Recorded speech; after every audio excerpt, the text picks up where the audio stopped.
Magandang gabi po sa inyong lahat. I'm Marvic Veleta YouTube channel. Please subscribe. Salamat po. Alam nyo po, meron po akong share sa inyo. Kasi, meron po akong natawas na pinakita sa akin ng ating Panginoong Holy Spirit. Na isa pong sirena po. Kasi po, hindi po ako naniniwala niyan sa mga sabi-sabi, kwento-kwento ng mga ninuno, yung mga noon. Akala ko po nasa libro lang po yan at hindi totoo. Pero ngayon po, ako na po mismo ang nakakakita at nakagawa na pinakita po ng ating Holy Spirit ang sirena po. Kita niyo po ba ito? Ito po ang sirena. Ayan po ang kanyang buntot at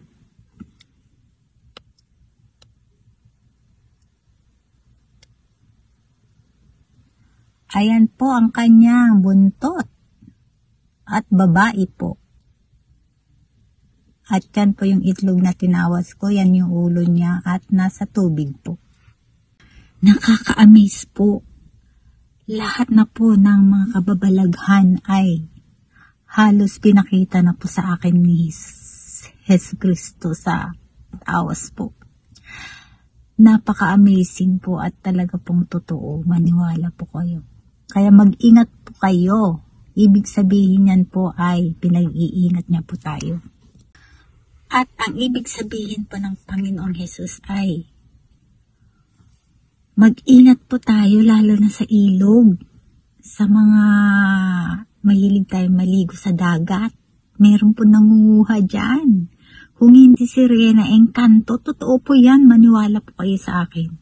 Dahil ako mismo ay nakasaksi po na may kinuhang magandang babae. Nasa isang iglap lang po ay nawala. Nawala man lang siyang sakit. Pero kinuha po siya ng engkanto.